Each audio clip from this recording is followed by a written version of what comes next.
Welcome to Fraser 365. I'm Chris Montgomery, and today we're taking a look at the minor prophets of the Old Testament and asking God to speak to us through His Word. Thanks for joining us. Welcome to day 31 of the Minor Prophets. We're continuing our study in Nahum, and today's devotion is titled, When God Fights Against Nineveh. Someone once said, "No one can ever win a battle against God." Our text for today is from Nahum chapter 2, verses 1 through 9. The scatterer has come up against you.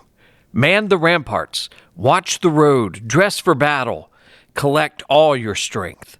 For the Lord is restoring the majesty of Jacob as the majesty of Israel. For plunderers have plundered them and ruined their branches. The shield of his mighty men is red. His soldiers are clothed in scarlet. The chariots come with flashing metal on the day he musters them. The cypress spears are brandished. The chariots race madly through the streets. They rush to and fro through the squares.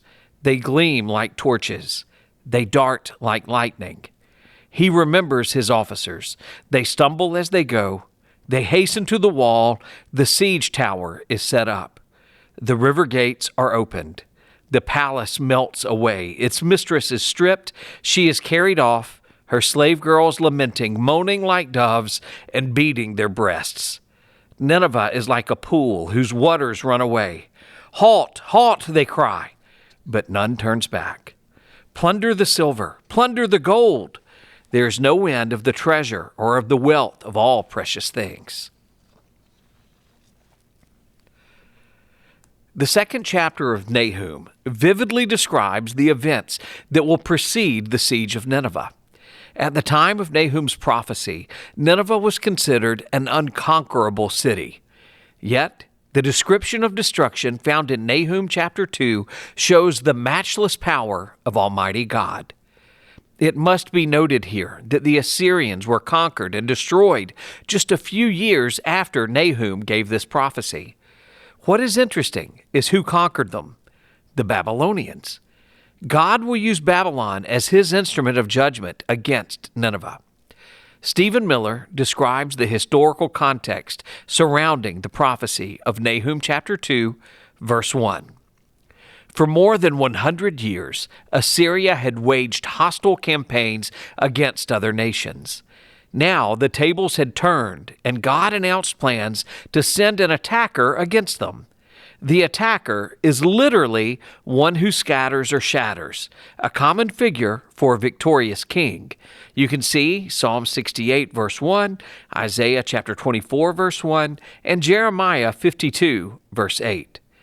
Divine judgment is not merely an abstract principle, but manifests itself in reality, and the means of carrying out the threats of chapter 1 are now explained. A military coalition of the Babylonians and Medes was the advancing foe.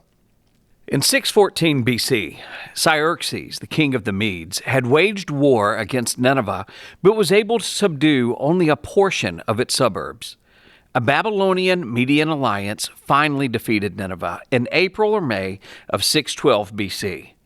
Nahum mockingly challenged Nineveh to do all it could to prepare for war, such as guarding the fortress and watching the road. The phrase translated, "brace yourselves," means literally to gird the loins, a practice of tying the robe up around the waist in order to run, or in this case, to fight. Assyrian kings had prepared well for a siege. Sennacherib had spent 6 years building an armory that occupied 40 acres in the city, and Esarhaddon expanded it. The armory contained weapons necessary for the protection and extension of the Assyrian Empire: chariots, horses, armor, bows, arrows, quivers, and equipment. Easy movement of Assyrian troops was assured on the royal road, enlarged by Sennacherib to a width of 78 feet.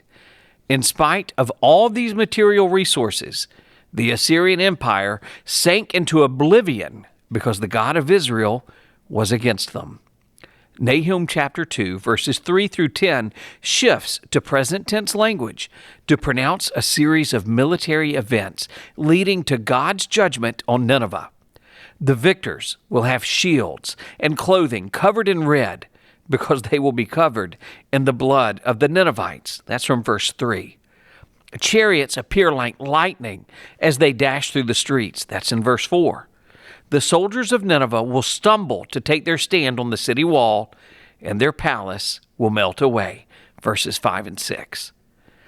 John Gildingay and Pamela Scalise clarify the analogies that follow in verses 7 and 8.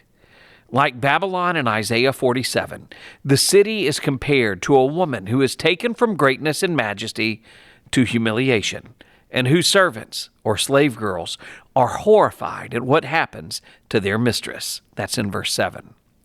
Another image is of the city as a pool in verse 8, which in its stillness contrasts with those overwhelming rivers.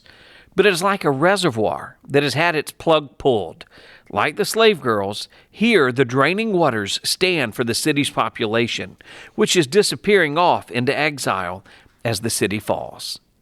Nineveh will be completely destroyed.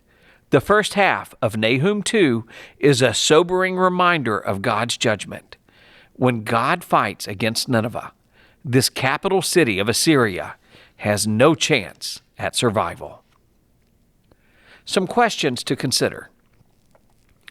What are your thoughts on this description in verse 1?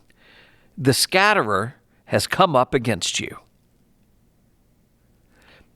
How does the imagery of these verses heighten the reality of God's judgment? And finally, what does Nahum chapter 2 teach about being on the wrong side of a battle against God? Thanks so much for joining us.